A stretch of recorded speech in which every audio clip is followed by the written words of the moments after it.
Hello and welcome to the Uncensored Match Build-Up Show. I am joined by Adam, by John and by Georgia for this one. So we are here to talk about Liverpool and we are here to talk about Bournemouth. Adam, they are in atrocious form, having lost to Palace, lost to Tottenham, lost to Wolves and lost to Newcastle recently. Against Crystal Palace may have been their worst one because Crystal Palace got a man sent off after about 19 minutes and they still lost 1-0. Crystal Palace scored in about the 76th minute, something like that. They're in really poor form. They're not going to have their best player available because he plays for us and can't play against us in Harry Wilson.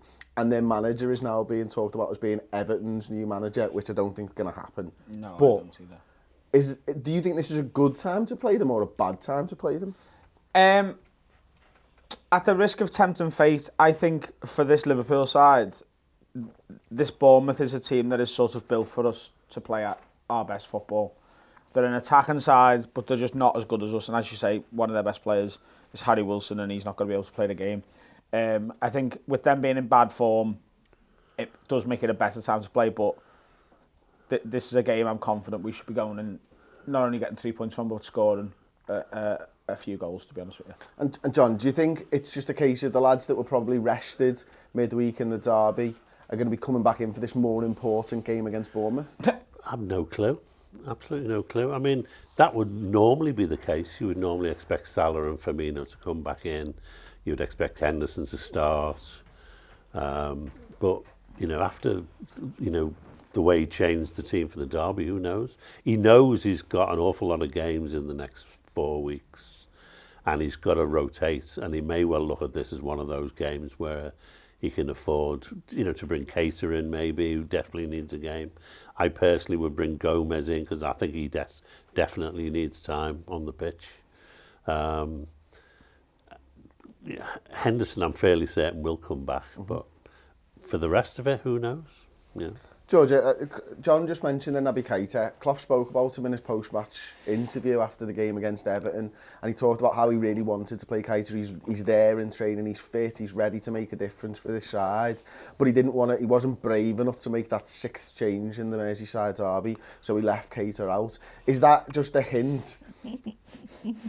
Is that just a hint that he might actually start this game against Bournemouth? He just wants to say six, didn't he, really? He just wants to the camera while Everton was...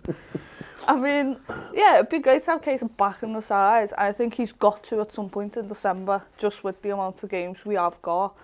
But it's who you take out and it's where he slots in. Because like John was saying, I don't see... We could play the side that we played against Everton, against Bournemouth, and I'd still expect a good result. And it's the same, we could throw in Salah, we could throw in Hendo. Like, I don't know where he'd slot in, but it'd be great to see him in there. Obviously, we know that Fabinho is going to be out to the midfield, is where Klopp likes to rotate anyway, isn't he? You know, James Milner comes in midweek against the relegation fodder that is Everton Football Club. Is he going to play him against Bournemouth, do you think? Or do you think maybe you see him at left-back? No, I think... Milner? Yeah. We might see him at left-back in this game, because Robertson's going to need a game off at some point. And I don't think Trent's going to miss this one. I think that's why he was brought off towards the end of the night. I think we might see Milner. I do think it'll be all change in midfield, though. I think it's going to be a bold midfield, but I think it's going to be Henderson, Keita and Oxlade-Chamberlain, which is a very sort of forward-thinking midfield. It's a Genk midfield, isn't it? You know. Yeah. We've got a big game. We've got to remember we've got a big game midweek against Salzburg as well, haven't we? So you know we've got to have one eye on that because we need to win that game, John. I think so. Well, they'll keep Wijnaldum and Milner for that one. He does alternate his players in midfield because that's the one area where he likes to change. And I think that's fair enough. Keep them all fresh and ticking over. And, you know, you can bring Keita in easily into a 3 in there, you know, on the left of a 3 and Ox on the right, you know. That's the midfield that we want to see. I think a lot of Liverpool fans want to see that midfield because they know how dynamic it could be. It's whether Klopp's risk reward with that midfield is quite there. I think the big question is really whether Salah comes in or he saves him for Salzburg. Normally he would come straight back in, there's no doubt about it, but there's certainly no harm given all the games to come in giving him another game off. But I cannot envisage a world in which Jurgen Klopp sits a fully fit Mohamed Salah down and tells me he's missing 2 games in a week. I don't think it'd do him any good. I think, like, as a player, yeah, you want to be rested. And I bet it probably graces them not making an appearance in the derby. But you also want to have some sort of minutes under your belt going into that big game against Salzburg. So I think starting them against Bournemouth will do him well to good, take him off early, if anything. But I think he needs to maybe get a goal under his belt, just play some good football to go into Salzburg. Because if he goes in after not playing, you know, for 2 games, I don't think that's the best way going forward. I probably disagree with everybody here. I'd give him 2 weeks off, personally. No, I genuinely would. I think we're good enough that we can beat Salzburg without him. I think we're good enough that we can beat Bournemouth without him. I think he just looks absolutely knackered at the moment, and I'd give him as much time as possible, because we are going to need him, and they're going to be bigger and harder games to come at some point during the season. So I would just give him a rest. I really, really would right now, because he just doesn't look the same player. I mean, he's still carrying ankle injuries, isn't he? And he's still going through rehab. You can see that from what he's putting out there and from what the kind of saying. They're still draining fluid off his ankle every week, aren't they? I mean, I think long term, yeah, that's the right probably way forward. But at the same time, you know, we kind of want Mo Salah to be playing and bagging goals, but I don't think he can at the moment. The trouble is, we've said before, he does have a presence on the pitch no matter what. You know, he always helps Mane, for instance, to find room on the pitch because of the attention that he demands. I don't think Klopp will bring him in, by the way. He does still look up and see 3 or 4 players in front of him every time he gets the ball. No, that's where the space comes from, isn't it? I mean, Adam, Shaqiri plays 90 after playing 20 minutes all season, so the likelihood is he's not going to play a second game on the bounce in the week. That would be the biggest. That would be Salah missing this game and Shaqiri starting again would be a bigger shock than the 5 derby changes. Yeah. Yeah, I think Salah's going to walk straight back into this side. And I would play him. I don't think Klopp, and I'm certainly not in the mood for taking any chances with this lead at the top of the table. Yeah, I think Salah comes in. I think he plays, and I think he scores. Okay, I'm just going to we're going to go to a little break now. We're going to do a little clip from the Final Word show. It was glorious. It's on the redmentv.com. You can get a first month for free. It's about 30 hours of entertainment during your free month. Then it's £5 a month. So every Final Word on a Monday that comes out from the weekend game is on YouTube for free, but this midweek game is always on the redmentv.com. We also do the Newsroom podcast with a journalist or influencer. We do stats and tactics around the league, Reds News Roundup. They're all on there, available in video and podcast form, as well as a host of written content. But check this clip out from the Final Word. The ball from Lovren. Which was your favourite goal? That one. That one. Yeah, And what I like to think is, right, it's come over to Origi. First of all, Henry picked this up on the thing. He's looking round. He looks twice. He's not even, like, he's looking at the ball, and then he looks around to see where the defenders are, and then looks at the ball again. Yeah. Picks up and flies the ball, picks it, and then, in my head, I like to think the whole world slowed down for him for a second. Bullet time. And he's like, what am I going to do with this? How do I finish this? And then, just in the distance, he can just hear the cop going, he's only got little arms. He's only got little arms. And that's when he decided to chip because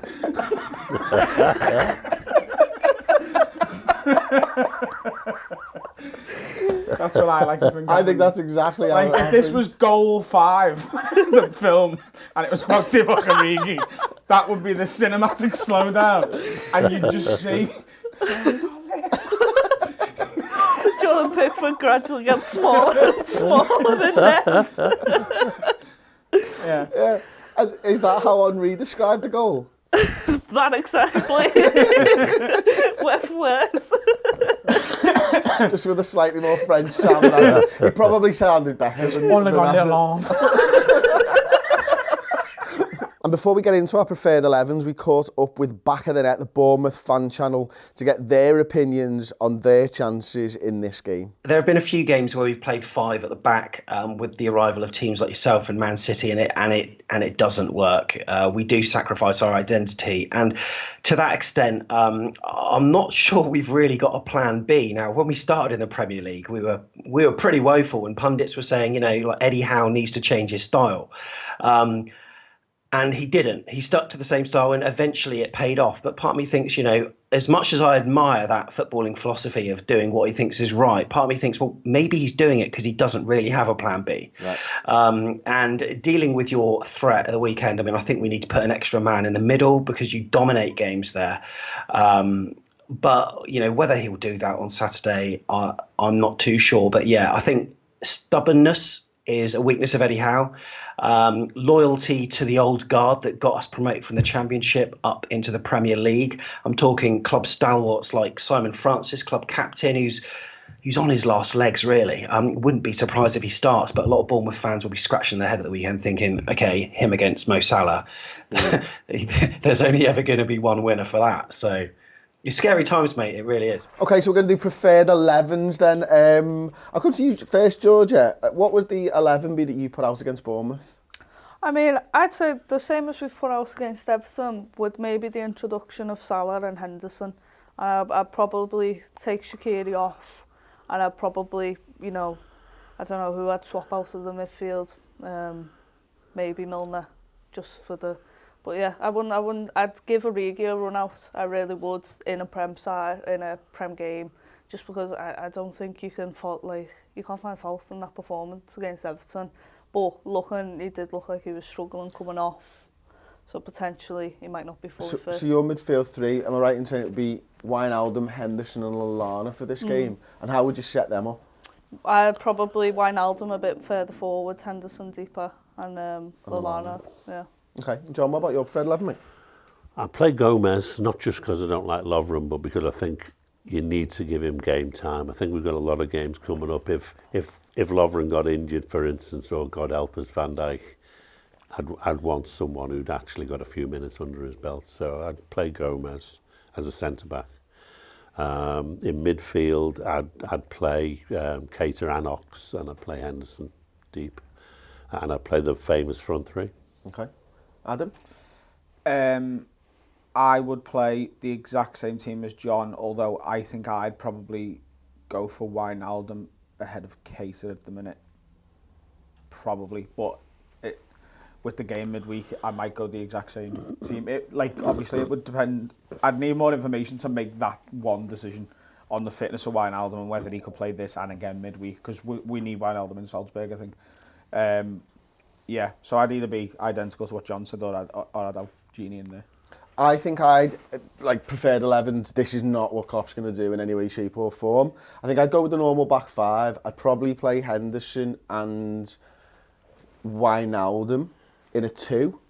And then I'd maybe play Ox in the 10, Shaqiri on the right, and Mane and Firmino. And sort of stick in the first formation that we saw first half. Because I think Shaqiri's just better when there's a 10 near him. Do you not think Firmino's going to get in the way of Ox, though? I'll tell him not to. It's fine. He'll listen to his manager in this one. But then you lose everything. I'll play Origi then. Is that right? I'm going to play Origi up front. No, I do get your point about that. We talked about that on the final word, showing it is a good point. But Ox is a clever player, and because he's played that 9, I think he can just interchange with him slightly, to be honest with you. But I like Shaqiri on that right-hand side. I actually like Shaqiri in the 10, to be honest, as well. I thought he did some good work there last season. I really was just trying to get Salah out of the firing line and give him a couple of weeks off and stuff. So we're going to do some rival fixtures. To add insult to injury, Everton are playing the early kick-off on Saturday against Chelsea at home. Who's our rival there? Chelsea, I think. It's definitely not the team in 18th, Adam. I expect Chelsea to... Yeah, I think they'll knock them out. I think that'll be 3-0 to Chelsea. Okay. Anyone for a home win there? No. The old lady singing one more time. New manager bounce. Do you get a new manager bounce with the old manager? Oh, no, but he might be gone. I think he's gone already. I think they've sacked him already. I just think they're sitting on it. Rumours were 2 weeks ago I was told that Moyes was already lined up with Ferguson as number 2. And the rumours... Alex Ferguson. The dream team! you have to wait till you hit rock bottom before the fans will accept Moyes, and I think getting beat in the derby probably was that. Otherwise, I think they'd never take accept Moyes him. right now. Yeah. And think about that. Did would. take anyone? He was. His record since leaving Everton is atrocious. Absolutely atrocious. But Everton fans will justify that as their records with us was fine.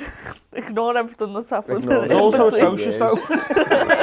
They were just fine with it. But, like, he built, like, fair play, David Moyes did a brilliant job at yeah. He was Everton, fucking right. but he built that side, and he'll have until the end of the season, and one transfer window isn't Yeah. enough to build the side that he did. They were defensively resolute under Moyes, and they had a couple of players that would punch corner flags and stuff like that, and they were happy with that. But they haven't got those types of players anymore, John. It's not built for Moyes to take He's over. I also don't not think. capable to take them to the level they want to go to. He might get them back to, if he's given 4 or 6 transfer windows, he might get them back to being a serviceable mid-table. I know what he side. won't do. He won't play five defenders on the halfway line, like Silva did last night. No, he'll play 4-5-1 like he used to, won't he? Yeah. Yeah. They play them very deep and they won't concede many goals.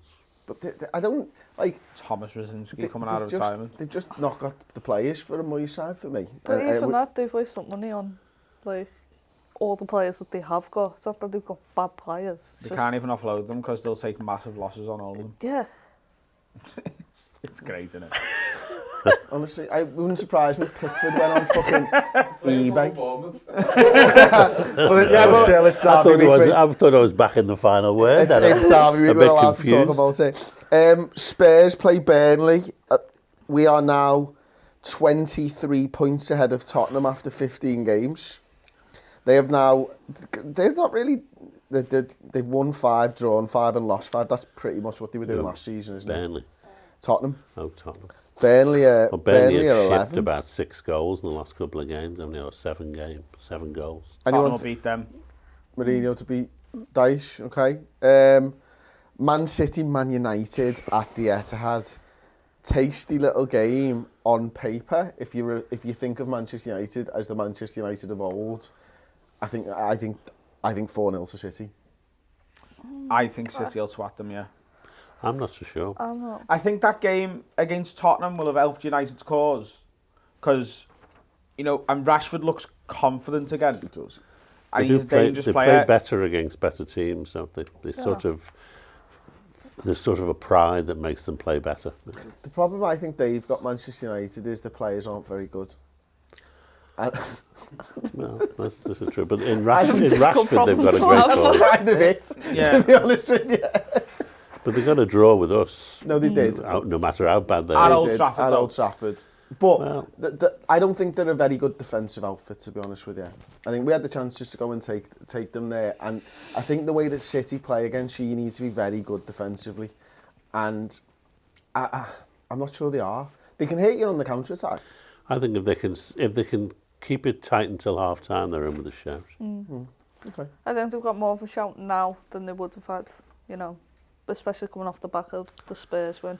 Yeah. I think, Beating Tottenham will have helped them. yeah, for us it's great because, they've actually got City could drop points.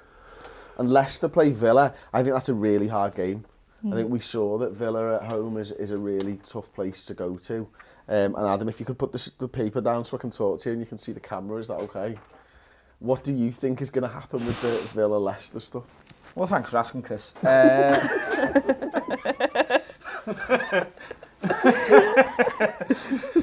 I think... You can hold it, just don't hold it in front of your face. I didn't realise I was doing it. I think Leicester will win. I do. I think this Leicester side and Jamie Vardy in particular aren't going away. And I think they win that game. And I also think they win the next game, actually. Because I looked at the next 3 games before they play Man City. And I think they win all 3. I think they're a much better team than Villa are. Villa put in a good, dogged performance against us. But I think despite Leicester being high flying, I think Villa go into that going, we could maybe get a point or try and win this. And I think a lot depends on Vardy, and if he either loses his form or gets injured, I think they've got problems, because I don't think they've got anyone else who's on that level. I think Leicester are going to be so good. like us last season. I think they're going to have such a good season, and at the end of the season they're going to go, oh, like any other time we could have done that, but you've just got a Liverpool side that are in such, and you've got City kind of chasing up you. But I think Leicester are in such any other season, like, they wouldn't To be up there again. Yeah, they'd literally be top of the league, wouldn't they? Yeah. They're second in the league. 35 points from 15 games is That's what I think. a It's good haul. It's going to be like us last season, where it's like any other time we would have been buzzing, jumping through, because we'd be top of the league. But you're just unlucky that you've got other sides in such good form. It's very rare you get a side like this Liverpool one. It's just, we should.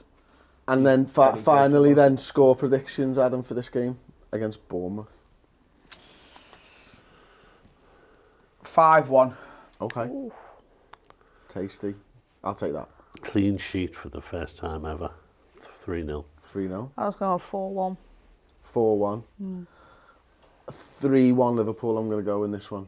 I think we can carry on conceding, but I just think we have too much for Bournemouth.